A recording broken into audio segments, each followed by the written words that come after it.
You're watching In Search of Fun.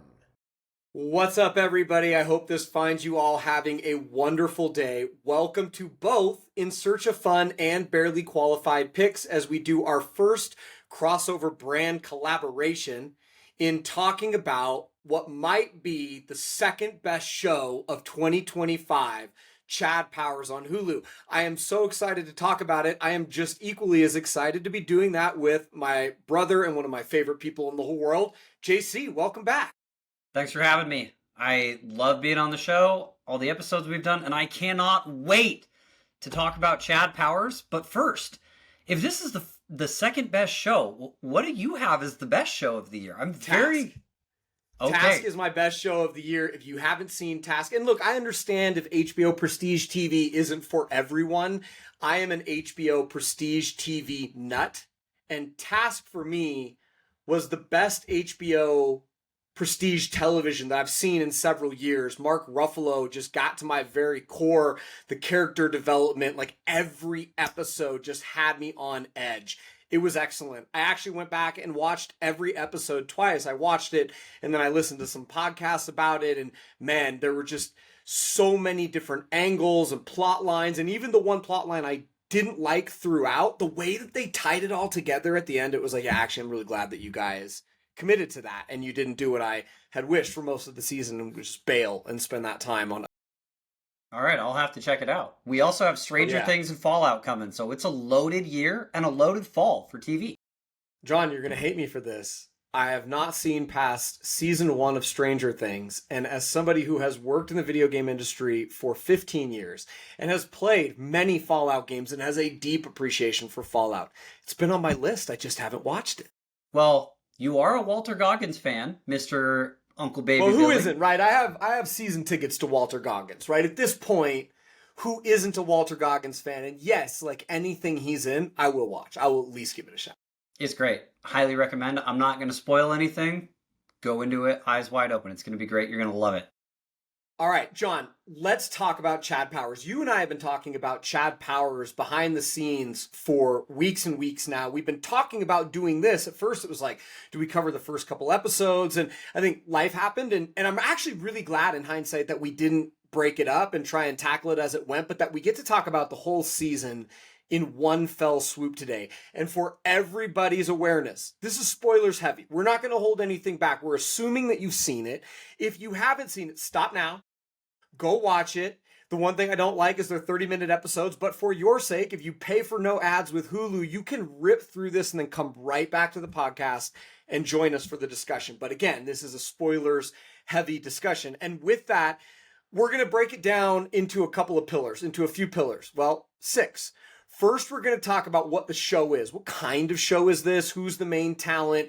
When and how did it hit our respective radars? Because that's an interesting one. We're going to talk about our favorite characters and story arcs. There are so many great characters in this show, and there are a lot of different individual character-to-character story arcs to dive into. Some of our favorite scenes, plot lines, and quotes. I've got my 10 favorite. Would love to hear how those stack up for you and if there are any that I missed. And then we can do some half-baked season 2 prognostications. At first it seemed like, first this was an Eli Manning skit, right? And then it seemed like this might be a one-season show. And now we know after the season finale, there is going to be a season 2, and there are a lot of questions about what's going to happen in season 2. And then we'll wrap it up with a sports show ranking discussion. Where does this fall against the other great sports shows over the last some really good ones 15, in there 20 too. years? There's some really good ones. I sent you the list and my rankings beforehand, so you've had time to think and respond. And then finally, we're going to give the show a rating and a recommendation. Cool? Sounds great. Let's dive in. All right. John, the premise of this show, it's a college football show, right? Like we talked about Eli Manning, former NFL quarterback, but before he was in the NFL, he was at Ole Miss as one of the most heralded college quarterbacks in the country. He had a great career at Ole Miss, never won anything major, but still a great career. And obviously it really stuck with him because he made the show about a college football experience in the SEC. Well, and the interesting thing is all of these schools that they play, their opponents, they're all SEC schools. So one thing that I'm really curious about is who do we think South Georgia is supposed to represent? Because it could be a number of teams. We know that it's not a team, right? It's like what band of the SEC are they meant to represent, right? In theory. I just assumed it was Mississippi State because it was Eli Manning, and it was kind of him taking a dig at the Egg Bowl rival where there is some history there. They, in theory, should be competing for college football playoffs with their recruiting grounds, kind of adjusting to what the modern day NIL is. Like, that's just the way I mentally took it. But I think you're right. I think you're right. I think they are a model of Mississippi State. Or it could be Kentucky, or it could be any number of those teams that they're kind of that B list, like without Chad Powers, they would be a doormat. But this is one of those interesting things too. They're competitive with all of these games. And I don't want to jump into too many spoilers, but that tells me they have a defense. That tells me they have a running game, because you can have a superstar quarterback, but without those other elements, without a defense, you can have Cam Newton, but if every single game is a 55-54 shootout, eventually you're going to have bounces of the ball that are unlucky. You need to have complete games. Absolutely. I do think, though, that it is more like a Mississippi State. I think your original thought was right, that in the state of Georgia, like the state of Kentucky, there is no second SEC school. There's no big brother, little brother. Like in Kentucky, yeah, in basketball, Kentucky and Louisville, right? But not in football. Whereas if you look at Alabama, the state of Alabama is Alabama and Auburn. When you look at Mississippi, you have Mississippi and Mississippi State. Florida, you've got a bunch of schools, right? The Carolinas as well. There's a lot of those rivalries. So I think you're spot on. I do think it's meant to be what I would call a tier 3 SEC school. If you think about the S tier schools, right? Those S tier schools, Bama, Georgia, at one time Florida, but today, Bama, Georgia, and then normally LSU. If you have any questions about whether LSU thinks it's an S-tier school, go look up Governor Landry's comments on the matter. And then you have the tier 1 schools, those schools that can really jump up. Like I think Ole Miss is a tier 1 school at this point. I think Auburn is, they're struggling right now, but they are a tier 1 school. Like when they have a good coach, and I mean, they have all of the money that they need. They're in a fertile recruiting situation. But then I think there are those tier 2 schools like the Mississippi States, like the Kentuckys. I think Vanderbilt used to even be a tier 3 school. Are they a tier 2 school now? Hard to say. But however you shake out that tier, that's where South Georgia is. They are, Coach Hudson, who we'll talk about in a second. There's a moment in the show where they show, one of the walls, and he was the 2016 National Coach of the Year. So to your point, they have resources. They've won. They're not a complete doormat, and they're winning this year. Yeah. Just a random thought that popped up. They don't have the legacy in the SEC, but where would you put Oklahoma and Texas in that rankings? Well, Texas and Oklahoma, to me, are both tier 1 schools, like clear tier 1 schools. It's been a long time since either one has been an S-tier school. I think when you go back to the Bob Stoops days of Oklahoma, when he and Josh Heupel won a national title together, when he won another one with, Jason White. Anybody who goes to an Oklahoma Sooners game is going to come upon this massive statue of Jason White and go, who the hell is that? It's Jason White. And there was a stretch there where Oklahoma was as powerful as any team in the country. And of course, they have decades of legacy. So you can't put them in the tier 2, but they're also not an S-tier school right now. Like, let's be really honest with ourselves. Do we think that they're recruiting head to head with Bama? Like, if a recruit has a choice between Georgia, Bama, and Oklahoma, are they going to look at Oklahoma in the same class? I don't think so. And so I don't think we should either.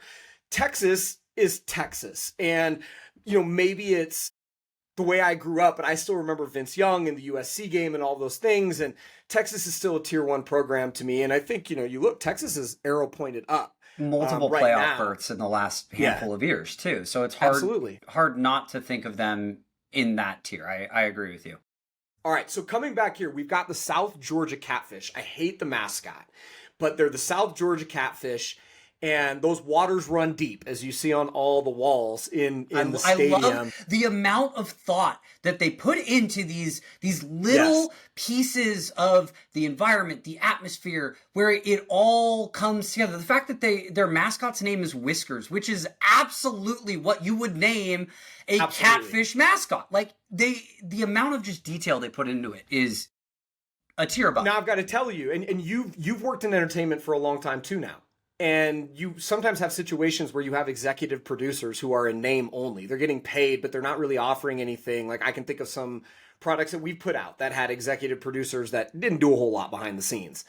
In this case, Eli and Peyton Manning, I think, are to credit for so many of the little bits of authenticity that you see. I was reading an article just the other day where they were talking about how they saw Glenn Powell trying to take a quarterback snap and the shotgun had his palms up and they said, this will never do. We can't destroy the credibility and authenticity of the show by him not knowing how to take a snap. And they actually went and worked with him on it. And I think that is a microcosm of the level of effort and attention to detail that went into the show. And it shows, you're right. It's huge. I also loved Eli has a cameo at the very end of the second episode, if I'm recalling this correctly. And it cracked me up because this is his baby and you see that he wants this to survive. And, this is one of those things where when I saw an ad for Chad Powers and the tagline is, I'm going to do a Mrs. Doubtfire, I was like, this is about to be some hot garbage. But I had just watched Twisters. I'm sitting here thinking about Top Gun Maverick, and I'm thinking Glenn Powell wouldn't just take a cash grab TV show. So there's got to be more to this. And, and I just love college football. So they were going to get me for an episode. And I think for a lot of people, they were going to get him for an episode, and they did a great job. And so let's talk about that. The premise of the show, like we said, college football, you've got former Oregon Duck washout. That stung a little bit. The whole show opening up with Oregon losing a national championship. And I understand that they're setting the stage for this is the hardest way for a player to end a game, to end a season, to end their college career. Did it have to be the Ducks, though? Did it have to be the Ducks? Did it have to be the Ducks? You and I were in the stadium for Michael Dyer. And we looked at each other and said, he shouldn't have been in the stadium because he was academically ineligible, by the way. But he was. We looked at each other and said, well, it's going to be a long field goal. The Ducks are going to have a little bit of time. Nope. It was not a long field goal. And then for this one, I remember texting you like, oh, cool, he's a Duck. And then I think you just let me go through the stream of consciousness via text of, oh, no. Uh-oh. This looks like, but it has to be, great. It had to be that way. And then my buddy David, who's a Beaver fan, he watched the opening and he immediately texted our group text and said, this is the greatest show I've ever seen. And that just only stung even more. So getting back to it, we've got Oregon Ducks washout Russ Holiday, who is played by a stellar Glenn Powell. He hatches a plan 8 years removed from that catastrophic Rose Bowl to regain his gridiron glory by taking on an entirely new persona with the help of Danny, the team mascot Whiskers, and then going on to win an open tryout for the South Georgia Catfish. So to your point, you alluded to this earlier. For all the things that they apparently have, how in the hell are they doing an open tryout for a quarterback? But whatever, they were. The Catfish are led by Coach Hudson, who is played by lovable that guy Steve Zahn, who loses his athletic director to start the show. So his hot seat becomes incredibly hot right out of the gate. And he is obviously a leading coach in Next Coach Fired. So are we going to be talking about him next week in the fictitious barely qualified picks? Maybe. But he is very keen to try and save his job amid a bunch of personal turmoil. And of course, Chad Powers is this incredibly quirky character. He creates this wild canon for himself. Because he's doing it all on the fly. Ridiculous accents all on the fly. And then, of course, we don't get too far into the season before things start to crumble. Well, and I love, there's a moment very early on in the season where Danny says and addresses kind of everybody going along with this, where he's like, everything you say we have to document because it is the canon of Chad Powers. And it's all these little things that you have Danny, who is there and he's this guy who loves makeup and he's the team mascot. He's with the cheerleaders. So, he gets all of that, but beautiful singing voice, but he's voicing all of the thoughts that you as a viewer would typically be thinking of, like, really or Chad Powers is from this rural town and he was homeschooled and he's, barely ever played and all these things. And Danny's losing his mind because he has to help Russ, Glenn and the actor, make sure that he's not tripping up over himself. Glenn, who is Russ, who is Chad Powers. Yes, I'm the dude playing the dude disguised as another dude. To quote one of the other great movies of all times. Yeah. So it's just little things that John, add I up. want to get into the characters, and I want to talk about Danny a little bit, because I actually like a question that I want to pose for Danny is, does Danny actually want to find a way to make this whole thing work, or does Danny want to build this thing up to be the biggest burnout ever so that Danny gets on Dubois? But we'll come back to that in a second. Before we start getting into the characters and the plot lines and all of that, I want to give credit to the producers for building what you and I have discussed behind the scenes is a well-done sports dramedy. This could have been, and in many cases when they make sports shows, there's like the sports show, part of the sports show, and they put effort into authenticity in that, and then there's the drama, and the two oftentimes feel like oil and water. This was a beautifully blended sports dramedy, reinforced by the fact that there are actually 2 out of 6 episodes in which Chad never takes the field. You put me onto that, and I hadn't thought about that.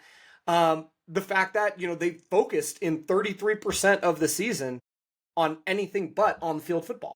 I would actually take it a step further. I don't believe he throws a pass in those 2 episodes. So it's nothing. It's all character development.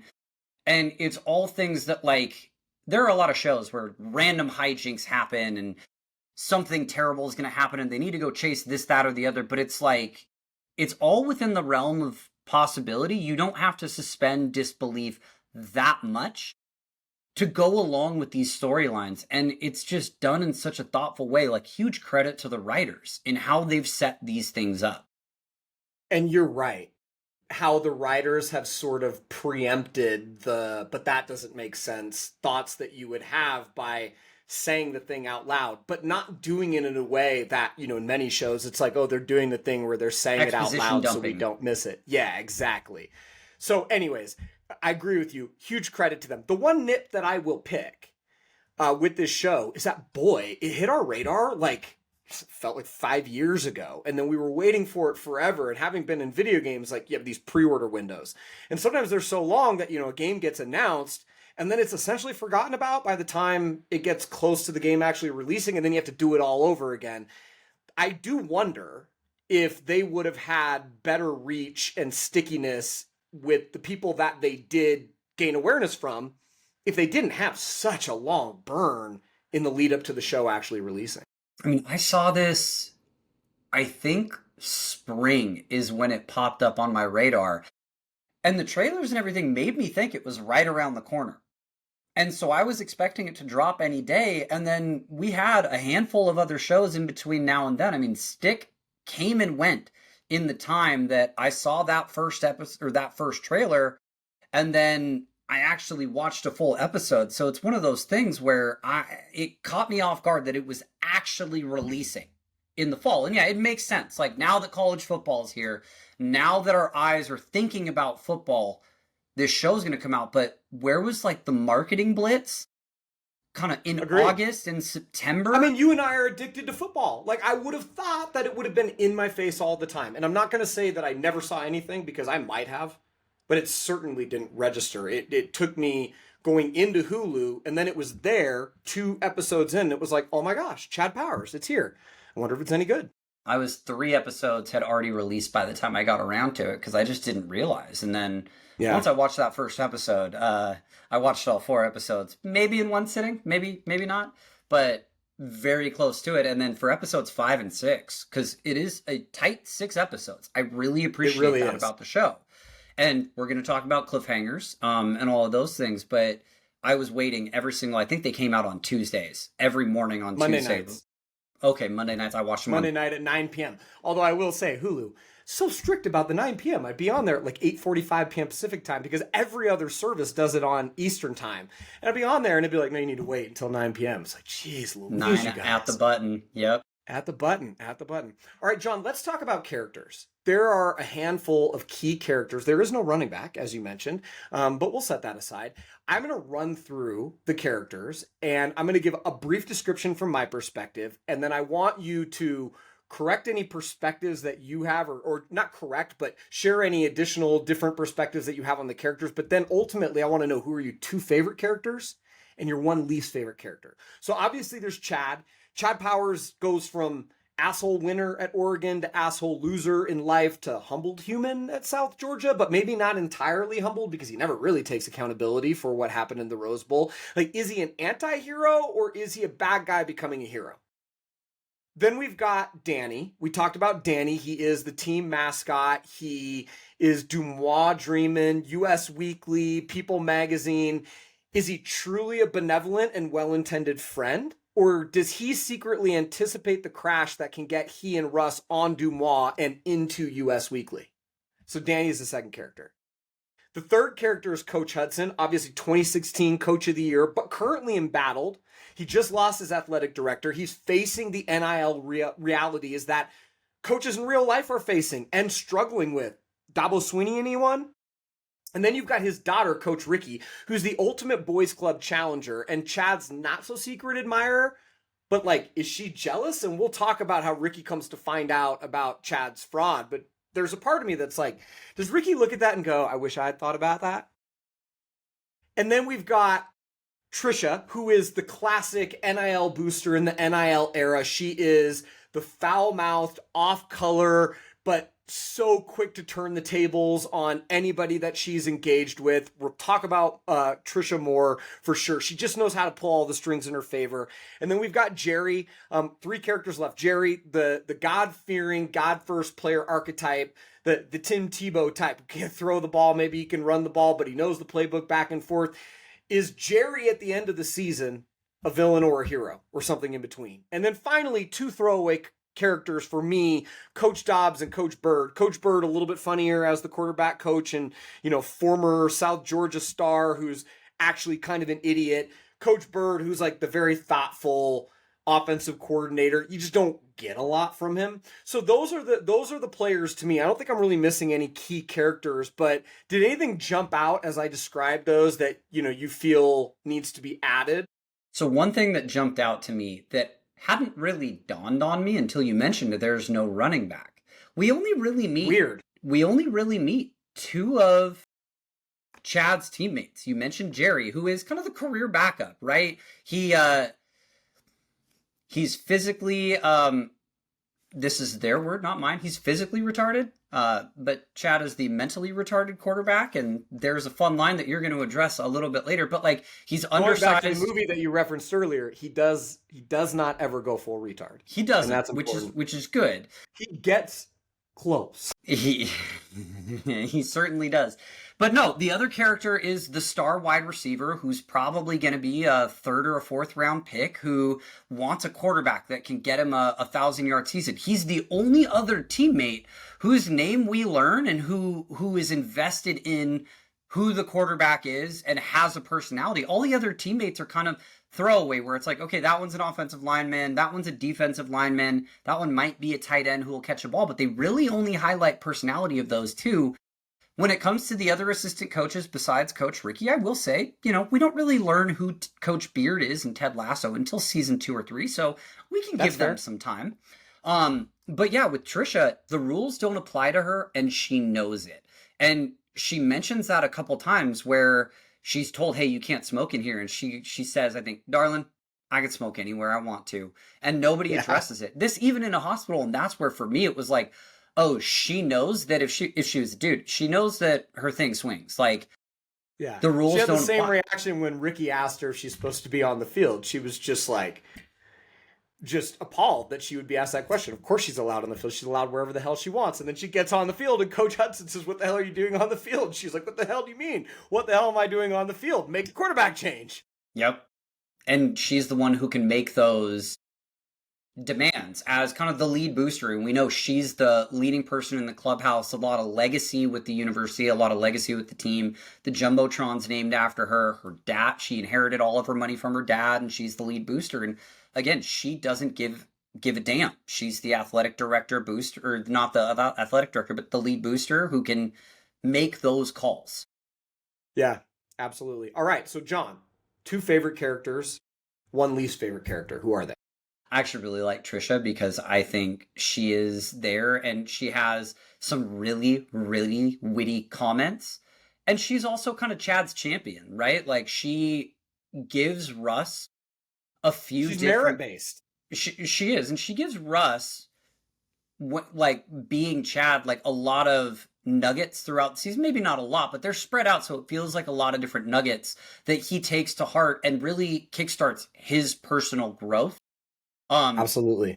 I really like Coach Ricky because we're seeing that she has ideas and she can relate to Russ without knowing that she can relate to Russ on that personal level of she was a superstar until she hurt her knee. She ran track at South Georgia and everybody loved her until she hurt her knee. And then now she's trying to just get her plays called. And she called the winning play. Well, she tried to call the winning play and it almost got Chad in trouble in that first game against Ole Miss because she spotted things that nobody else spotted, but it didn't catch anybody's eyes. I want to pick a nit on this. This is one of the nits because I agree with all of that.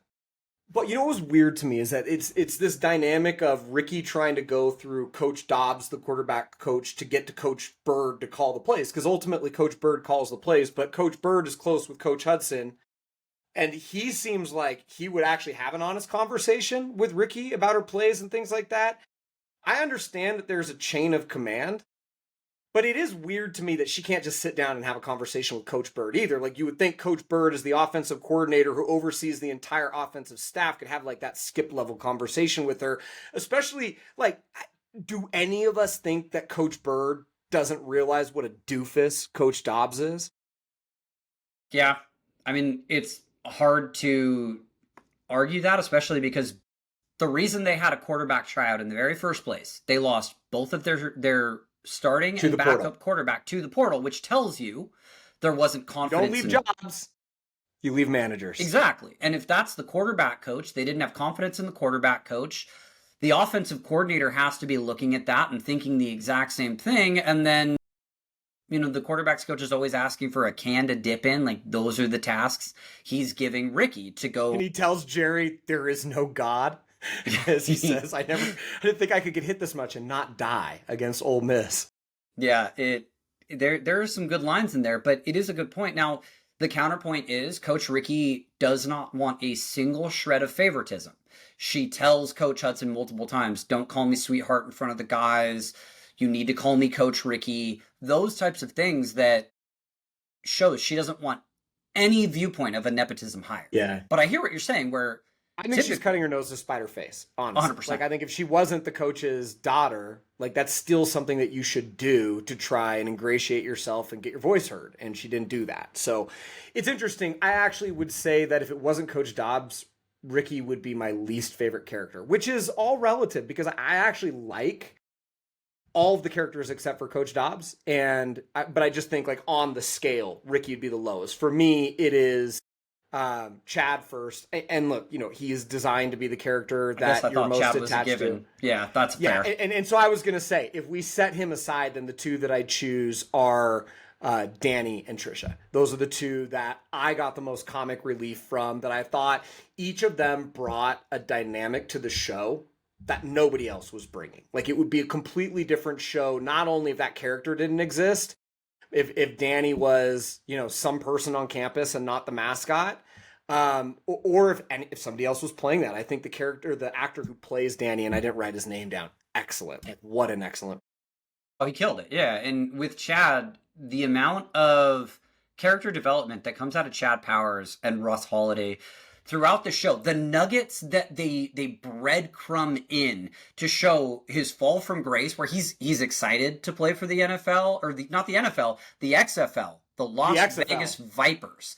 And that's right. Like, he's excited, and that's his march back. And so he goes to celebrate, and he goes to celebrate with Hawk Tua girl, who's pissed off that he doesn't know her name, who then, when everything falls apart, tells him, please don't tell people we hung out. And, like, if she doesn't want to be seen with you, that's really bad.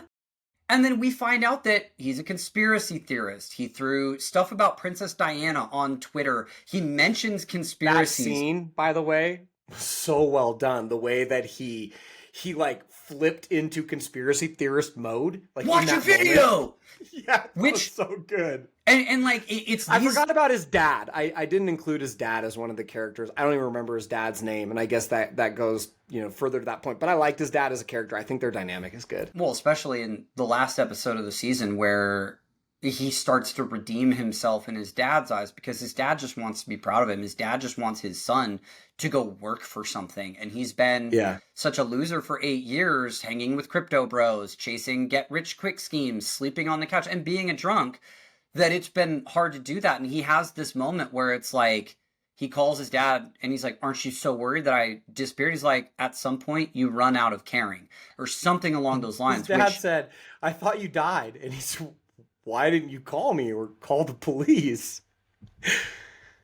And he said, well, you stole a bunch of stuff from me. And at some point, to your point, you just, you stop caring. Although, can I ask you, John, like, he must have done well with the crypto bros, right? He must have done well with something, because 8 years ago, there was no NIL. So if he was getting paid, he was getting paid under the table. And if he was the best quarterback in the country, he was probably getting paid under the table. But he's got a cyber truck. That's a $100,000 truck. So, and it, like, there could have been a Repo Man plot line on this. Yeah, there's not. He got some money, right? Like, he's got a blood diamond in his ear, which again, episode 3, but you think over 8 years that somebody with his level of responsibility would no longer have some money. Right? I think he's broke. He lives at his dad's house on his dad's couch. He does errands for his dad in prosthetics, which his dad is a leading prosthetic guy on all these Michael Bay movies, which I don't know how well those folks do, but being the guy for special effects and visual effects and practical effects. Practical effects is the word I was looking for. I got there. I had to fish for it, but I got there. That can't be just a budget job. So my guess is the Cybertruck is really all he has left. He was probably involved with pump and dumps. He was probably the celebrity guy that was paid to be there. We know about celebrity endorsements for sketchy organizations, especially in today's day and age. As a Blazers fan, I'll just leave it at that. And so there was probably, like, that's all he's got is my gut feeling. And that's why this is so important. Now, my biggest question is, like, is his long-term goal to go to the NFL as Chad Powers and play as Chad Powers? We're going to talk about that as we talk about season 2 prognostication. So let's not get into that too much right now. But that is the $1 million question: is, like, what does he think the end game is here? And I think it's going to be really interesting. He alludes to it early on, right? His short-term goal is, I'm going to go win the tryout, and then I'm going to be the starter, and then I'm going to unveil win the myself. National championship. No, he didn't. Did he say that originally? The original goal was just that's right. Win the open tryout, unveil, and now I'm going to go play in the XFL, because even though the cancer kid died and I have all this bad press, I can still ball out. And that's when he didn't get the starter. He's going to be the backup to Jerry, and he called his dad to say he's coming home, and his dad's like, I don't care. And Chad was like, screw it, I'll be the clipboard guy.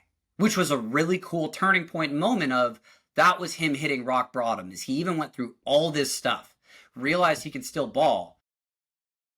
But even then, Jerry, of all people, is the starter, not the backup. He's got a blood diamond, not a lab-grown zirconium or whatever it is, which is like cubic zirconium. Yeah. Cubic zirconium. And, like, that's that last line to me where after that in Knoxville, he really started to flip the script and drop the conspiracy theories. Drop, like, it being a blood diamond was important to Russ Holiday as a piece of shit human being.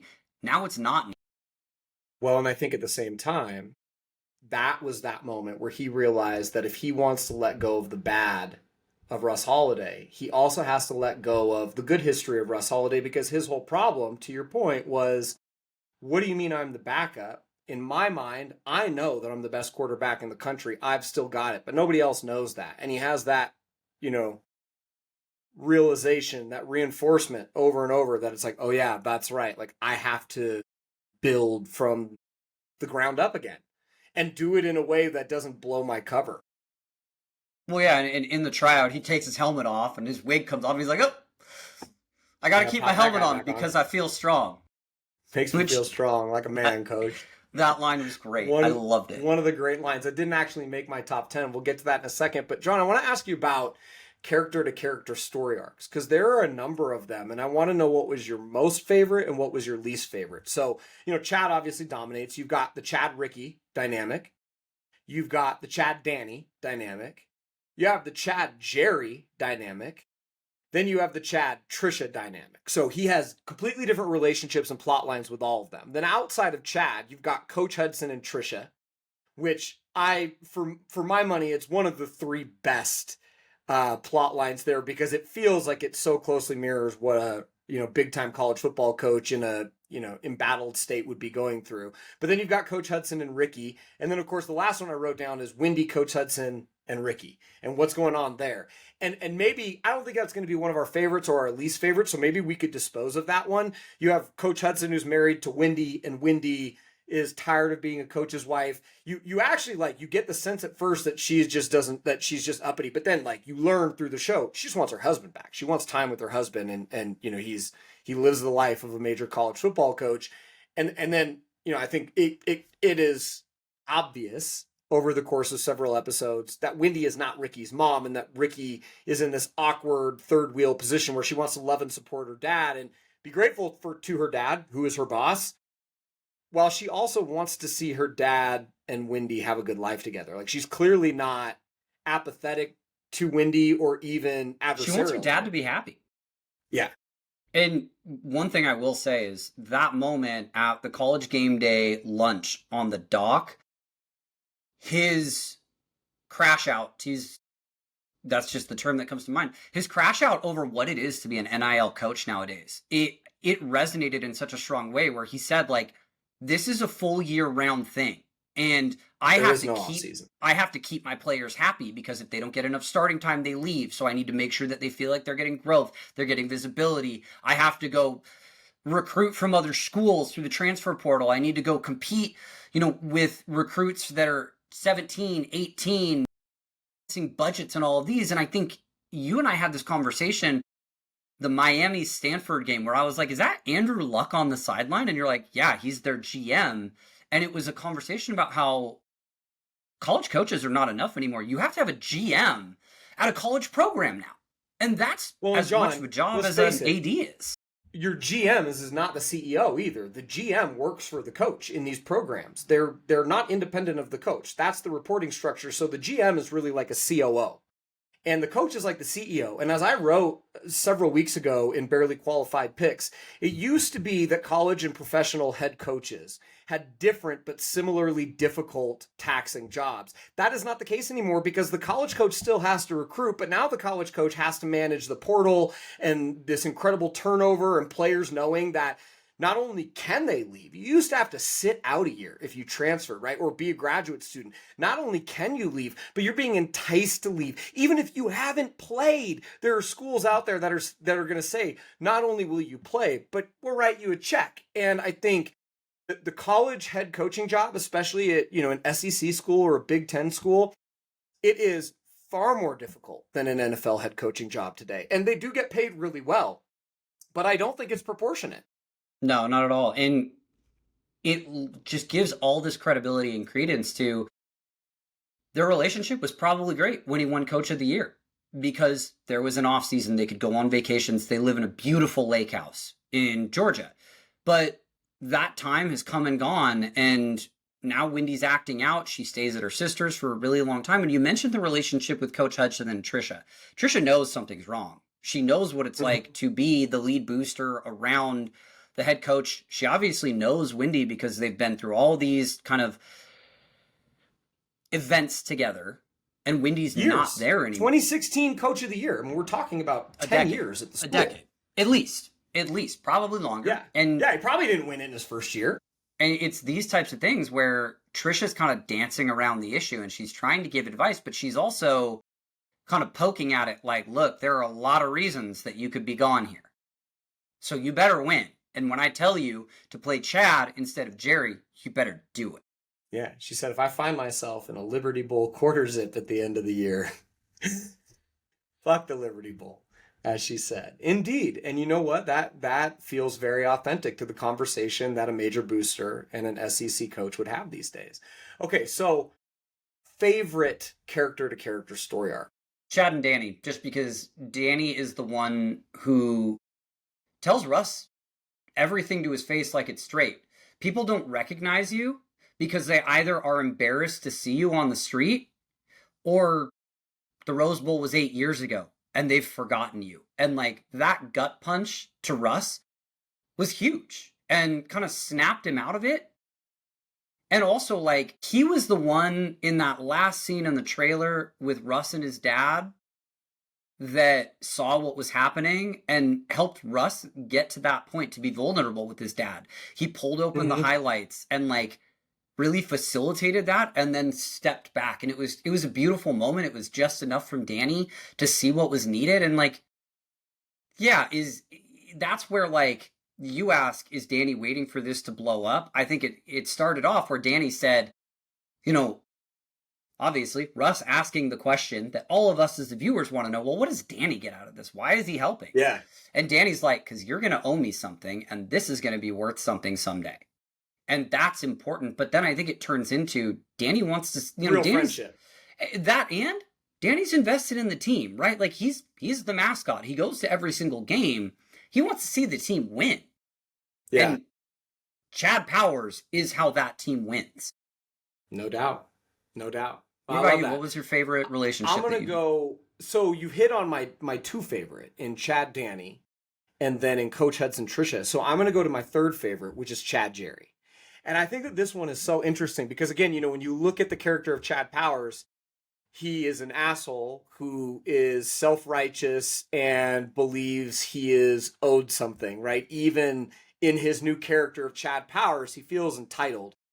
And one of the big dynamics of his evolution is how he comes across as a teammate, and he doesn't want to shit on Jerry, but he wants to be a good teammate and a friend. And that's something that is very antithetical to his innate personality, but it's also something that he comes around on. And yet, even as he does all the right things, Jerry turns into his enemy, right? You would think that Jerry, the God-fearing Tim Tebow type, receiving nothing but love from the guy who was happy to not just hold your clipboard, but hold your urine jug.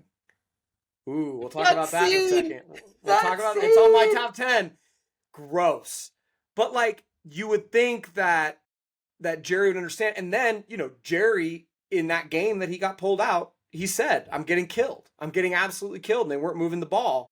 And then Chad comes in and wins. And so, like, if Jerry is who Jerry purported to be, somebody who's just happy to be there, following the path that God laid for him, et cetera, all the things that he said, why does he turn into a villain? F-bomb dropping. And I love that dynamic. I love that whole, coming to that end. And like, I don't want to give anything away, but let's give it away because this is a spoilers heavy podcast. And yeah, I mean, Jerry going on that F-word laden tirade at the end, and it opened one of the biggest questions of season 2 is like, what the hell is going to happen with Jerry next? But I just love that dynamic, and I loved how that relationship evolved and went somewhere that, frankly, I didn't really expect, right? I thought it could go there, but I thought it would be because Chad broke and did something intentionally hurtful to Jerry that changed Jerry's view of Chad, and that didn't happen. Jerry just got beat out. No, I think there was a straw that broke the camel's back, right? Jerry says, I've been here cleaning up the garbage for 5 years. So this tells you it's his last shot to go be a starter. But he knows he sucks. He knows he sucks, but in his mind, he put in the work. He was there. He always did the cardio. No, I'm sorry, John. I'm sorry. That's bullshit. Because this is a 53, in college, 110 guys on a team, whatever it is, right? Like, they're 5-0, and Jerry wants to be, you know, wants to put himself first. He wants to be egotistical, and he wants to make it all about him. That doesn't make sense for Jerry's character. You would think that if anybody would see that somebody was better than him and want to stand aside so that all of his teammates could benefit, it would be Jerry. Yeah, but the rules don't apply to Chad, and that at the end is what Jerry was so pissed about. Chad disappeared and ghosted his teammates for 3 days after the interaction between Ricky, Danny, and Chad. And so then he didn't even ride the bus, and he shows up minutes before kickoff, and that's where Jerry loses it. And also, I think it's the lack of acceptance from his teammates. Jerry's trying to give this rah-rah speech about God, and they're going to get the job done. Chad walks in and goes, hey guys, and everybody explodes into laughter and celebration because thank God we're not stuck with terrible Jerry. And now we have a shot. And I think that's that breaking point for Jerry of it's all coming down on him. He's done everything God's laid out in front of him. He's been the right guy. And like, he has this really cool interaction when they're on the bus back from Knoxville where he's like, man, God's crazy. The world is crazy. A week ago, I was starting and he was backing me up. And now I'm backing him up and he's starting. And like, Jerry was happy about it because it was God's plan, to your point. But I don't think he ever was. This is what I'm saying. I don't think he ever was. I think that was part of the character, was that there was this shell around Jerry, this God shell around Jerry. But inside, Jerry's been steaming the whole time. And I think that's why when Chad came back, he blew. I would like to watch it again and look for those little breadcrumbs to see if that's, you catch a lot of things on a second watch, if that is what leads there. But that blow up was epic. And then Ricky coming in and kind of saving the day as Chad, again, on the fly, is trying to make up this reason for why he wasn't there. Yeah, it's great. Yeah. But also, when he's like, the Cybertruck, I had an airtight alibi, we're good. I think she bought it. And it's just like, the reason he gives... Whiskers got it in the settlement. And and then, here's the thing that kills me. If Whiskers got it in a settlement, just say he had a car accident a couple of years ago. Why do you go into the suit caught fire? Like, if anybody would know that the mascot suit caught fire, it created third-degree burns that led to a lawsuit and a settlement, I think the coaching staff would know. Not a little bit of a plot hole there, but I mean, again, like that's Chad, right? And that was deliberate because they wanted to leave no doubt that Ricky knows who Chad is. So, all right. I think those are the big storylines from a character to character perspective. I'm ready to get into favorite scenes and lines if you are. Yeah, let's do it. Okay. So I have these in chronological order, not necessarily in order of which, delighted me the most, but it starts with episode 1. He finds out that he's lost the XFL opportunity, and in a last desperate hope to keep it all together, he says, I'll play for free. And his agent says, you are already going to play for free. Like, gut punch 1 is Chad loses the XFL opportunity and seemingly his athletic career with it. Gut punch 2 is he didn't even realize how far away he was to being back, right? Because he was going to have. I didn't put 2 and 2 together there that, like, he didn't realize that was the case. And the agent was, like, telling him that for the first time. He thought he was going to be collecting a check and he would be there for a short period of time. And it's like, no, bro, like, you're like one step above a tryout. That was a gut punch. And again, that then is followed by the salt in the wound from Hawk to a Girl of please don't tell people we hung out. And the thing that we're leaving out is after he loses the Rose Bowl, which multiple times throughout the year he says God fisted him and all this stuff, and wind blew the ball out of my hand. The crowd was being too loud. In the 5th episode, he says you're 1 yard from the goal line and the wind knocks the ball out of your hand. And it's like, dude, just can't take accountability for it. And then he punches a cancer dad's patient who falls into the cancer patient. A cancer dad's kid. Yeah, exactly. Yes. Cancer kid, make a wish. Who Russ was his favorite player. And then that comes back later, right? Where Coach Dobbs' son or a former player John, can I also say, like, bad dad, right? I'm sorry. But they went through all of the transgressions that Russ Holiday had that year. It's like they had a Las Vegas freeway incident that they allude to, amidst a bunch of other things. Like, I'm sorry, but I'm going to try and steer my kid to somebody who maybe isn't in the news for bad shit all the time. Come on. Yeah. Yeah, I'm trying to think, like, the Ducks never had anybody like that. Cliff Harris just smoked a ton of weed and drove too fast. Yeah. I mean, yeah, It's just, again, it had to be the Ducks. All right, so do you have one that you want to go with next, or do you want my second one? Give me your second one, because the first episode had a lot of good moments. I really like the moments later on in the season. I do too, yeah. I only had one from the first episode and one from the second, and then it picks up. The one from the second is the legend of Chad, when they ask him about playing in front of a crowd, and he saw how it didn't happen often due to the Wolves, carrying off the babes. And, that obviously goes back to the scene that you alluded to earlier with Danny and Chad, where Danny's like, Chad, you're creating canon. Everything you say is now part of your history. You can't just do that. But Chad was feeling really good about himself and that incredible story about why nobody attended games, because those darn wolves carrying off the babes. Well, but then that also got him in trouble because that's one of the reasons he wasn't the starter. And I think that was the knock-on effect that he started to realize he can't just make up stuff because it will come back to haunt him. When he sat down with Coach Hudson, he said, "You've never played in front of a crowd before. So you need to at least go see what that's like." One of my favorite little just nuggets is in the game against Ole Miss, end of the second episode, when he runs in that first touchdown, he's like cradling it and he won't give it to the ref because he's so scared of dropping it that like the ref has to take it from him. I just loved that. That made me so happy. And then obviously, I thought that was great. Yeah, when Jerry is taken out by Whiskers, and that's a nice assist from the mascot to hurt Jerry. And I think that's another thing that sucks for Jerry, to just kind of close the loop on it. It's not like he lost the job. Technically, he was hurt and then came back healthy and lost the starting job to injury. Ask Alex Smith. It sucks when that happens. But hey, when there's a better quarterback at play, that's the reality. He was also promoted by default because the first stringer and the second stringer both left. Like, I mean, come on. Yeah. Sometimes you just have to be happy to be there. And it seemed like Jerry was at first, and then he wasn't. So, all right, my third one, maybe my favorite line from the whole season, probably a woman pilot. I don't have a woman pilot. What's wrong with women pilots? I mean, Tricia at her best. Showing the snarkiness and the ability to maneuver at that highest level of back and forth with people who look down on her. It was so good. Just the turnabout there. And then she would do that multiple times. She'd be able to read between the lines. Like, it was such a good establishment of her character and how dangerous she can be.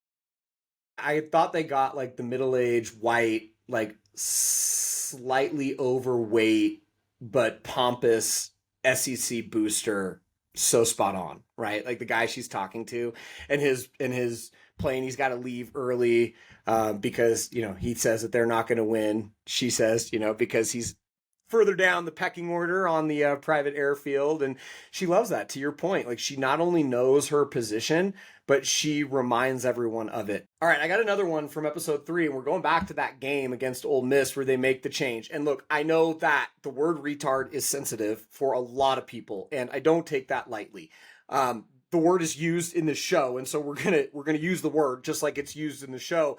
And look, I mean, love it or hate it, it was one of the funniest lines in the entire season when, you know, first you have Chad saying to Ricky, maybe we need a different kind of retard. And then Ricky gritting her teeth and just, you could tell she's like, this is not a word that comes out of her mouth normally, but she says it. She's no offense to Jerry. He says, I am offended. I'm very offended by that. I love that part. But that was one of the best exchanges. And then, yeah, like Chad gets his moment and Ricky has a voice. Even knowing that when she's tried to have a voice up until that point, she's been shut down. But Ricky has a spine, and because that Ricky has a voice, and because of that Chad gets into the game and the whole season changes for the... Well, and I also love that because she yells that at Coach Hudson, who doesn't have any kind of context. And like, look, we've all been there when you have a conversation with somebody and you forget other people don't have the context and you go and just try and jump into it. And it's like, let me back up. Yeah.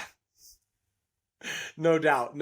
Well, and earlier in that episode, another one of my favorite lines, well, not lines, but scenes is, you know, when Chad is helping Jerry relieve himself on the sideline, which I don't think we've ever seen in a college football game. Maybe we have. I don't know. I always thought that when players have to go, they just go. Maybe that's wrong. But, you know, I thought, you know, they get a little bit of time. There's like a porta potty or something somewhere nearby, and they don't need to do that right there on the sideline. Regardless, it couldn't have been more humbling for Chad to be holding something even less appealing than a clipboard. And that was Jerry's piss, right? And just the way he responded to that, and then he kept holding on to it. And Coach Ricky is like, why are you still holding on to it? And then obviously throws it away. But that one got me. I cracked up like belly laugh with that exchange. Yeah, it was solid. Just start to finish where he was excited because he thought he was going to get to go in the game. It was not what he was expecting. No, it wasn't. All right, what else do you have from episode 3? Because that was maybe the richest episode we got. Yeah, I think it's Ricky, and I alluded to this earlier. It's when Ricky calls out that on 3rd and long, the other team was playing 2 high safeties, I believe, was the call, and she had Aggies. Aggies was the play. She mentioned it to her coach. She mentioned it up the chain, but quarterback's coach was not going to run it because he, quote, couldn't even get his plays in. And when Chad is on that last play of the game, he has the superstar wide receiver. He sees exactly what was called. Ricky was kicked off the sideline. She's watching from in the locker room. And he's got, the helmet on, microphone and all that, because this is a really important little nugget that teases what's important later on. He calls the play, and that's when the coach is like, that's Ricky's play. And Coach Hudson goes, if you ever do this again, I'll kill you. But go win this game. Which tells you that Coach Hudson is a lot of things. The things he cares most about is winning. He realizes how important winning is. And that is a theme that comes up multiple times. It does. And so I just thought that was important to set the tone. They do so many things in this show that set the tone and establish kind of the framework and the guardrails for the rest of the show. And then, of course, runs the play to perfection, touchdown, time expires, and that's when we see Eli Manning say, who the hell was that guy? Yeah. Great cameo. Yeah. Absolutely. Absolutely. All right. Anything else from episode 3, or can we move to episode 4 to one of my favorite scenes of the season? Well, let's move to episode 4. All right. So Chad signing the football for another ill child and immediately starts signing it as Russ, and then realizes his mistake in the moment and starts coloring in the football with the silver Sharpie. And the line in Chad's voice that got me was, I think we may need another Sharpie. And it just... That scene went on so long, too. Like, it made you as the viewer uncomfortable because you just watched him continue. It felt like an office scene, Yes. Yeah, where it's just like, oh, we're just gonna, it's cringier. Oh, we're getting cringier. Oh. But yeah, he nailed that. And even when he says, so like, are you sick? And he's like, yeah, yes, Chad, he is sick. And like, Chad obviously wouldn't ask that as Russ Holiday. That was one of those moments where you realize that Chad is really bought into the character. Well, and I think, yes, from Chad's perspective, from Russ's perspective, he's like, oh God, it's happening again. Because the kid's dad was like, he really likes you. They're 2-0 at that point. I don't think they had gone to Tennessee yet. Or maybe this was after they had gotten back from Tennessee, but like, Chad Powers was now a known entity. ESPN was following them, and he's like, oh God, another kid with cancer. I have to do better this time. Yep. I love that storyline. They could have easily skipped that little part, but you got so much out of that one exchange. Anything else from episode 4? Because my top 10 takes us to episode 5 next. Let's roll.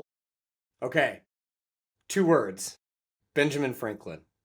I loved this game day interview, and like, we've watched so many iterations of College Game Day and so many of these interviews, and Chad, who inspired you to play football? And he's thinking, could have just said his mom, could have said, we had, old newspapers of Roger Staubach or whatever. No, he says, Benjamin Franklin.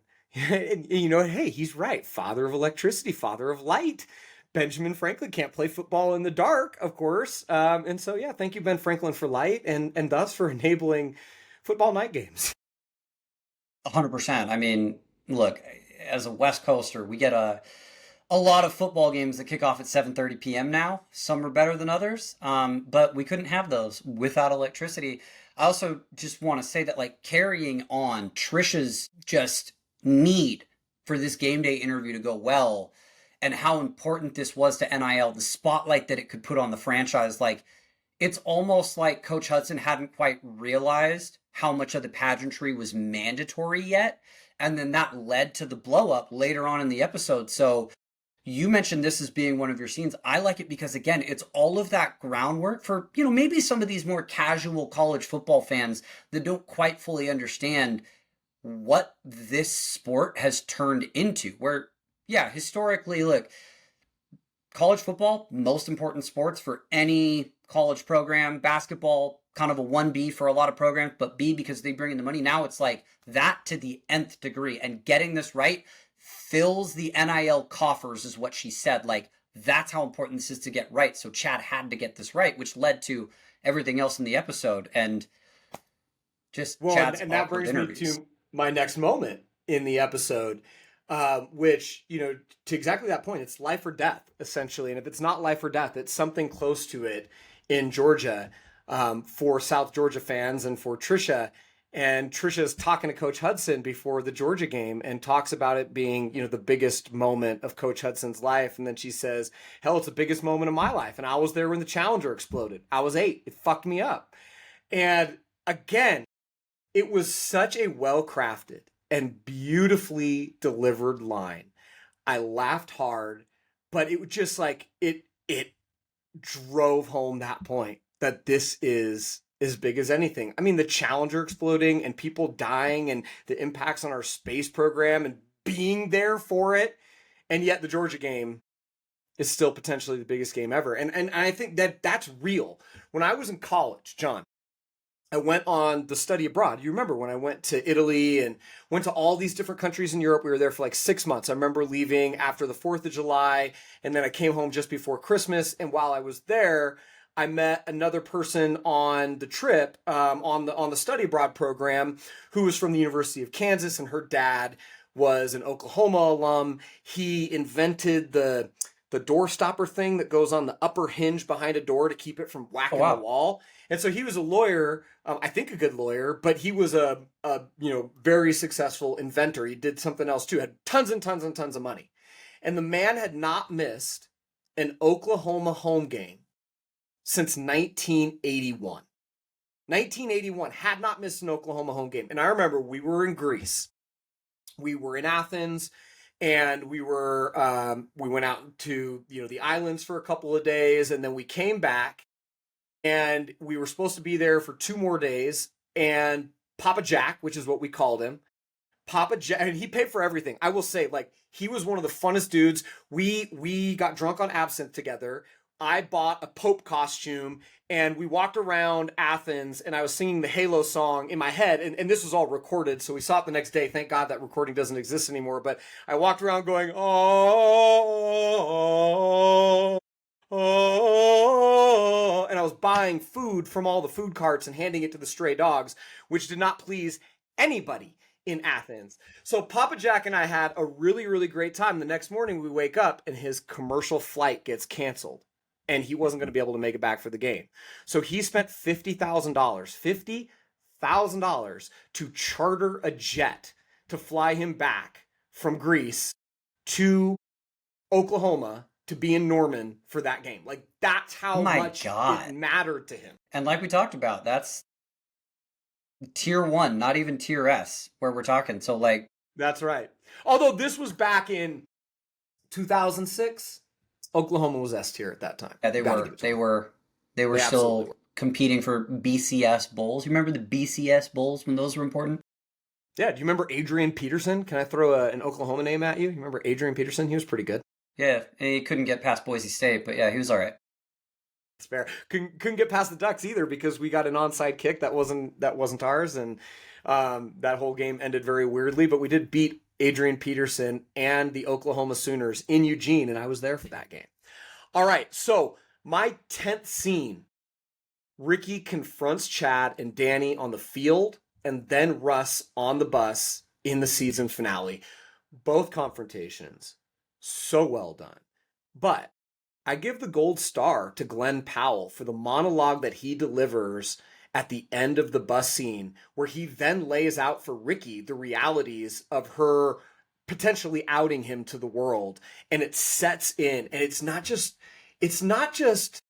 the emotion and the vulnerability that he displays as he's telling her why he did this. And she is, and if you've ever been in a fight, we're both men that have, been married for a long time. And you know how it is sometimes when you fight and there's a lot of anger there. You're not hearing each other. And she was just so angry at him and saying, such hurtful, harmful things, knowing she's trying to hurt him.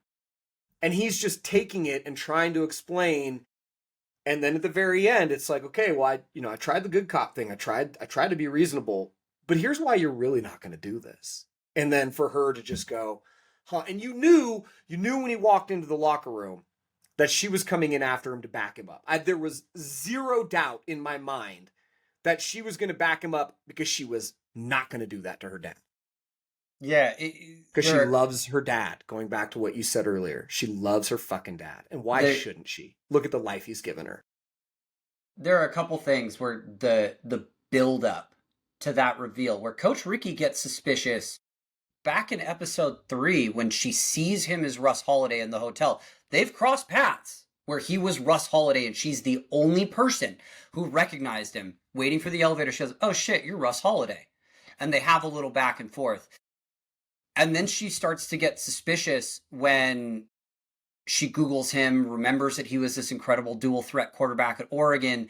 And then on the bus ride home, what did they say? Like 430 through the air, 70 yards on the ground. Like, we got a real dual threat quarterback. It's Coach Dobbs talking to Coach Bird. And that like puts this little thing in her head. Coach Bird says, we got a fucking quarterback. And they said, like, this is Coach Bird, the most pessimistic guy ever. And he was like, yeah, we got a Yeah, and it's all these things where she's putting these pieces together, and then obviously the nail in the coffin was when they ride in the Cybertruck together, and she puts 2 and 2 together there. But on the field, but John, it all revolves back around this theme, right? And it is a central theme to football as a sport.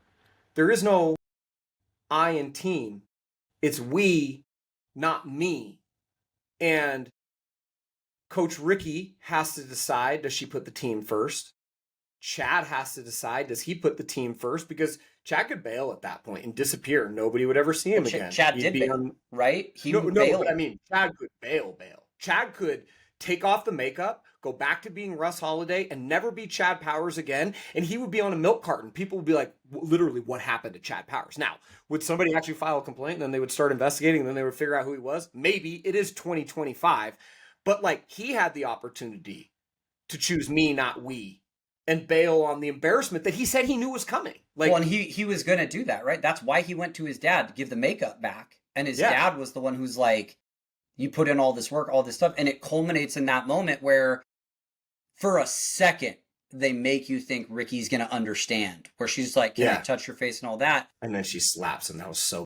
And then the way that when Russ is giving that monologue, you can tell he doesn't want to do it. You can tell it's not malicious intent. You can tell he's disgusted with himself. But he doesn't want to do that to Coach Hudson either.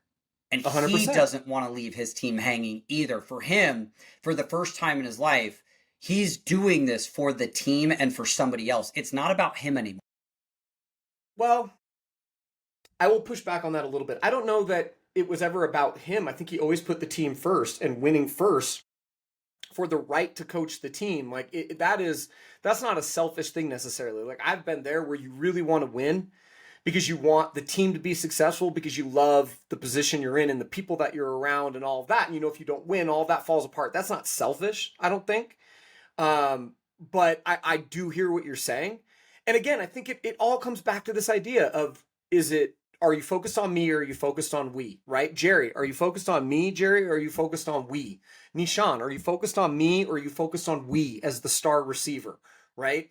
The whole season, Coach Hudson with his wife, are you focused on me or are you focused on your we, right?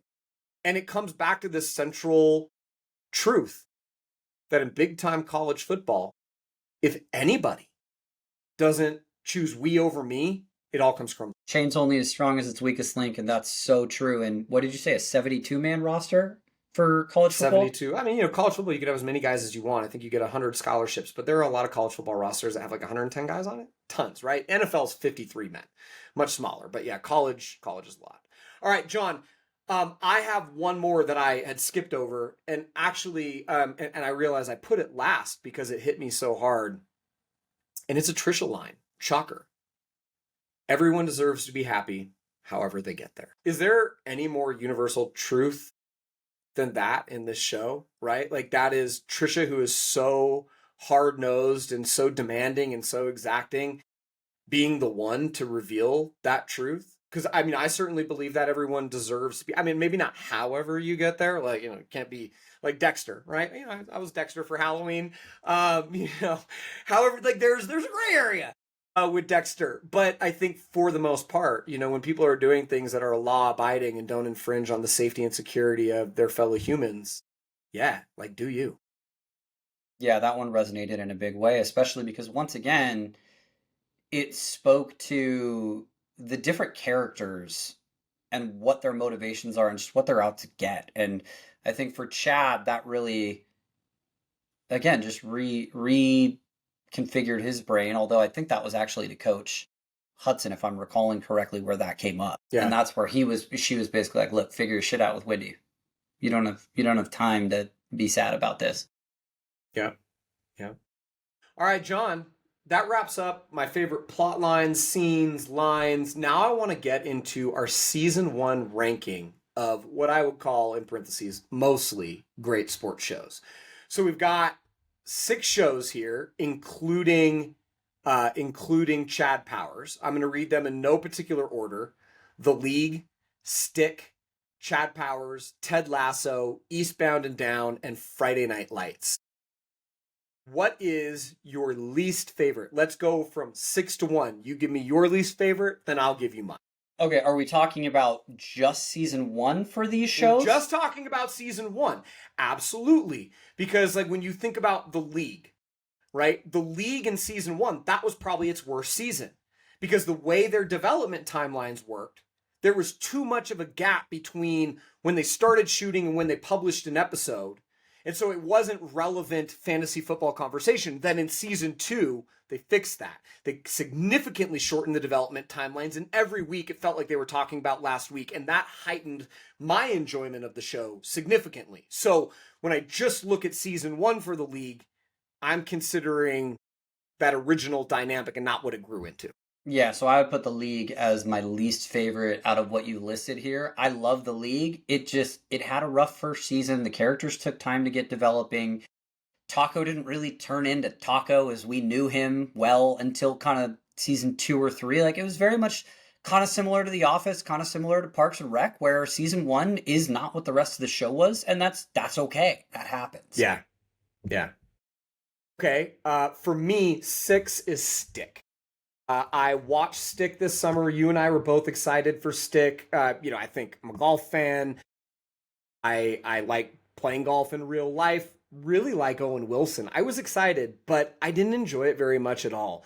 It didn't seem to catch great viewership, maybe decent viewership. It rated decently well, but it flopped for me. There were too many plot holes. I really disliked the kid who played the golfer character. I didn't like the Zero character who was seemingly much older than him and was a terrible influence, and how Owen Wilson handled all that and all the money that he put into it, and even his ex-wife. And it just, too many plot holes for me. Didn't enjoy it. Would not go back for season 2. I'll probably watch season 2 when it comes out, because that was just my wife and I watch an episode of a show a night. That was our show for a little bit. It was okay. Between okay and good is the best way I'll put it. I had a lot of plot holes and things where I felt like they rushed too quickly, and they didn't develop it well enough is the best way I'll put it. Yeah. Well, I've got The League in my 5th spot. It was groundbreaking. We talked about that. It gave huge legitimacy to fantasy football. But season 1 just wasn't as good as the other seasons, and so it sits in 5th for me. What's your 5th place show? I have a lot of friends that in that time frame wanted to join a fantasy football league because they discovered The League and how fun it was. And some of those are still in our friends group now that, they don't really branch out between or from their specific football team that they love, but they're in it now. Yeah, for sure. All right, what's your 5th show? My 5th, probably Stick, for the reasons that we just talked about.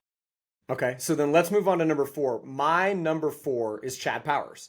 I thought great sports dramedy, great character development, really enjoyed the performances. I really hope season 2 exceeds season 1. I was left on the edge wanting more, but I couldn't put it above the 3 shows I have in the 1, 2, and 3 spots. Just couldn't. So you're going to hate me for this. My fourth show is Eastbound and Down. I loved it. How dare you? How dare you? We should stop this podcast right now. I'm going to call Danny McBride. I'm going to have him shame you. I'll pay for a cameo if I have to. I can't even believe you're saying this. Heresy. Absolute heresy. Okay, explain.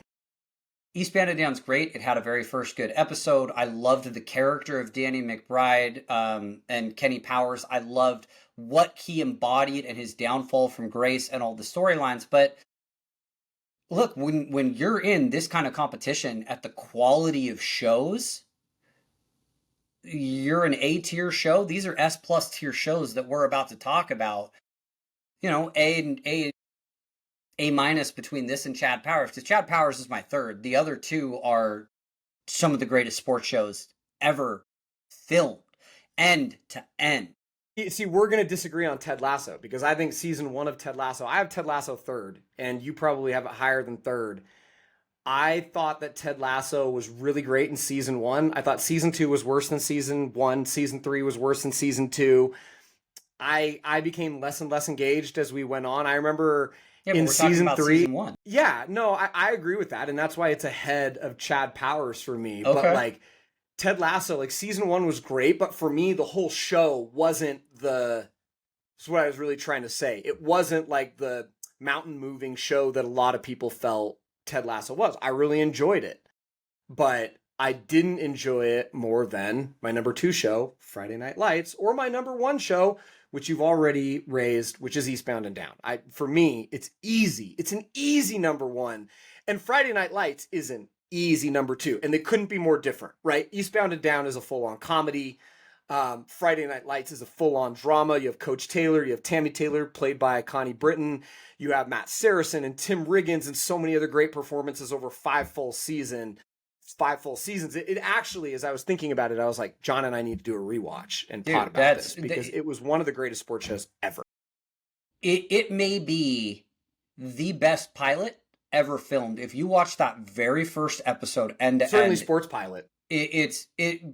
Sports Pilot, yes, but it could be on a Mount Rushmore of TV pilots. I will say that. I will die on that hill. But then on top of that, in the very first season, sorry, this show's 15 years old now. Like, if you haven't watched it yet, please go watch it. You will not be doing yourself a disservice, or you do yourself a disservice by not doing it. If you don't, yeah. They win the state championship in the first season, and my thought is, well, where do they go from there? Because obviously they weren't going to win it. That's going to be the challenge. No, every season is better. Every season introduces new characters. Like Michael B. Jordan, you may have heard of him, comes in season 3. And yes, he was in The Wire prior to that, but that's really what kickstarted him. And then Jesse Plemons, of all people. Huge. And he was like this everywhere now. He's everywhere. Everywhere. Civil War, the complete opposite of what he was. His Breaking Bad character, the complete opposite of who he played as Landry. Like, that cast of characters was just incredible, and end to end, just an incredible show with great drama. Although season 2 has some weird, odd things, but you know, once you get through the oddities there, I think that was a writer's strike season. Things get back on the rails, and it's just end to end nails. All right, so are you Friday Night Lights 1, Ted Lasso 2, Chad Powers 3, or are you Friday Night Lights 2, Ted Lasso 1? Friday Night Lights 1, Ted Lasso 2, Okay. Chad Powers 3. And I'm really excited to see where we go with Chad Powers. Because of the nature of filming, they're probably not going to be able to film. They use Sanford Stadium to do their stadium filming. They do a lot of stuff on campus around universities. That tells me that they're filming around spring break, and kind of in the summertime when those areas are empty and they could put the extras in. So, you know, like Glenn Powell, he's everywhere. He has you know, a movie coming out right around the corner that he's doing press tour, Running Man, another Richard Bachman book. If you're a friend of the pod, you know, we like Richard Bachman books, The Long Walk. Absolutely. Stephen King. Although, so like, he's doing a bunch of stuff. I already mentioned Top Gun Maverick, Twisters, like he's in everything right now. So getting on his filming schedule is brutal. Now, the nice thing is they probably do all of their stadium filming at once for the season, and then everything else they can kind of film as they go with limited sets. I imagine it's not an expensive production to do, but my guess is we don't get season 2 until next fall. No, and why would they, right? I think it would be stupid for them to launch it in the spring. Because that cliffhanger, man, I want it. I know, but just like the end of a college football season, you're left on a cliffhanger and you've got to wait until the next one to see what comes, right? And I think, hopefully they can get to 8 episodes and keep them as tight and as, richly packed with great storylines as they did with season 1. But I do think we're going to be waiting for season 2. And that brings us to the last segment of this discussion, which are season 2 questions and prognostications. I essentially have 5 questions, and one of them has a couple of sub-questions that I want to run through. We don't have to answer these. If you have thoughts or questions on these questions, we can dive into that. But really, these are left for season 2 to answer. So my first set of questions, does Chad finish the regular season? And if so, do the Catfish make the playoffs and contend for a national championship? I tend to think they will. I have a counter question that will inform this. Do they beat Georgia in that regular season game? Oh, that's a great question. Because if they're no, right, I think it would be too much of it, and they won't be out of the playoff if they lose to Georgia. They can always write that storyline. But that's where my thing is then their backs are against the wall. Their only loss is to Georgia at Georgia. They have a quality loss, even if it's a blowout. You could argue if they run the table the rest of the way, even if they don't make the SEC championship game, and then you could do the cheap, they're going to play the SEC championship game against Georgia, and the winner's going to go to the playoff, and now they have to beat Georgia. Yeah. But if they're doing a Kitsy sports show, they want to play Georgia in the playoff for Chad to redeem himself. Obviously, probably the national championship. Right. I mean, no, this team doesn't have what it takes to win the national championship. Like, it's great that they have a good quarterback, but he also has been out of the league for 8 years. They're playing B-tier competition that, they're ranked in the teens when they I mean, in fairness, John, Chris Weinke won a national championship for the Florida State Seminoles when he was 28 years old because he went to minor league baseball for so long. And then he ended up getting drafted to the Carolina Panthers, where he has the ignominious distinction of losing, I think, his first 12 games as a starter and going 1-15 in his first season. Not a great NFL quarterback. Okay, so there's but precedent. It has happened that somebody like 8 years later from what their normal college window would be plays well and wins some hardware. Well, and we've shown that he can ball out, right? Like, that was the question I had coming in is 8 years later, does he still have it?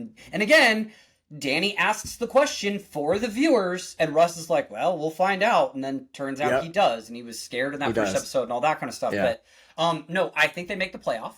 I think they lose to Georgia. I think he finishes the regular season, but there's going to be all of this heightened scrutiny. And there's going to be more cracks in the facade on the road to season 2. Now, it's kind of cheating because the showrunner said he wants to do 3 seasons. He knows Chad would theoretically run out of an eligibility. They can't have this show go on forever. They want to do 3 tight seasons. So get through that and then see where it goes from there. All right. So second question. In the course of season 2 specifically, does Ricky come to forgive Chad, or do they become low-key enemies? Well, they're going to be enemies for the bulk of season 2. Something's going to come at the end of season 3 that shows, because Ricky still thinks of Chad and Russ Holiday as that guy from Oregon who has now betrayed her father and basically put a sword above her father's neck that could drop at any time. Like, if Russ does something stupid as Chad that gets them exposed, now Ricky and Coach Hudson they're done. And they'll never coach again, and all of their legacy is toast. And she's going to hate him for that. And I believe that she will come back around. Doesn't 100%. Happen in season 2, and it sounds like you don't believe that it will. You believe that season 2 is going to be adversarial, and then season 3. Something will happen at the end that'll start that path down the right way at the end of season 2 is what I think. And season 3 is, well, there will be, maybe they become an item, maybe they don't. I hope they don't, because it would be cliche if they did. It would. Too much. Would like to see them just get to a point where they have a good working relationship and they have an understanding. Third question with sub-questions. What form does Jerry's revenge take in season 2? Does he sabotage Chad? Does good win out over evil, and Jerry comes back around and does something to help Chad? Does Jerry transfer? Does Jerry leave the program? And then in season 3, Jerry all of a sudden is coming back with, another team and he knows the playbook and all of these things. Maybe he comes back with a team with a killer defense, but a crappy offense. and it's all about, the secrets that Jerry shared. What do you think happens with Jerry's revenge? Well, he's a fifth-year player, so he's out of eligibility. So you're right. You're right. But he could go be like a coaching assistant or something for Georgia or for a rival team in the SEC. That now he has the playbook and all of that, and it's kind of like in Ted Lasso when Nick goes to Tottenham, Spurs, yeah, and it could be something like that. That's kind of where my brain goes there. But I think ultimately Jerry's going to try and sabotage Chad. The question is, how close is Jerry going to get to finding out Chad is Russ, and then is it this dilemma of does Jerry burn everything down? Me before we, right? And if Jerry is put in that position, couldn't have a better character for it, because what would Tim Tebow do? People used to actually ask that question. What would Tim Tebow do? Right? I remember that phase. Yeah. Tim Tebow. All right. So, fourth question now. We've got two more. Does Coach Hudson survive season 2, or does Tricia fire him before season 2 is over?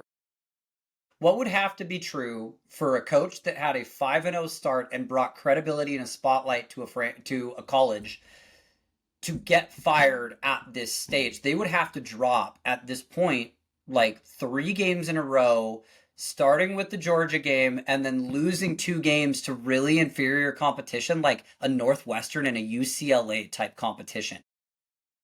What kind of buyout do we think he has? Do you think it's like $45 million? I see that you know me so well. That's where I was going with it. Like, can we get a, next coach fired storyline next year? And like Steve Zahn is a guy, but you could have Steve Zahn be fired and then he could go to another school and become an adversary. There are a lot of things that you could do with that, but I think it would be really fun to have Tricia do like a "you're fired" scene, and or backs a Brinks truck. Like the coach comes out one day and there's a Brinks truck outside of his house and she said, "Your money's inside, don't come back to the building." Something like that. Like, I don't know. I think, nobody could pull off the dramatic flair of a firing as much as the Tricia character. It would have to be an off-season, we're firing you to bring in Nick Saban or something like that. Like to bring in a high profile college head coach that can elevate the program. Like they fall short in the playoff, or they just narrowly miss the playoff on the last week of the season. But now that they have Chad, it's an alluring program to go coach for. And so it's something like that. But ultimately, if we think they're going to make the playoff, like we talked about in your question 1, there's no way a coach that makes the playoff gets fired, right? Yeah, right? You think not. That's fair. And I guess, knowing that the showrunners have said there will be 3 seasons, my last question of, Chad's hypothesis on the ripple effects of him being outed.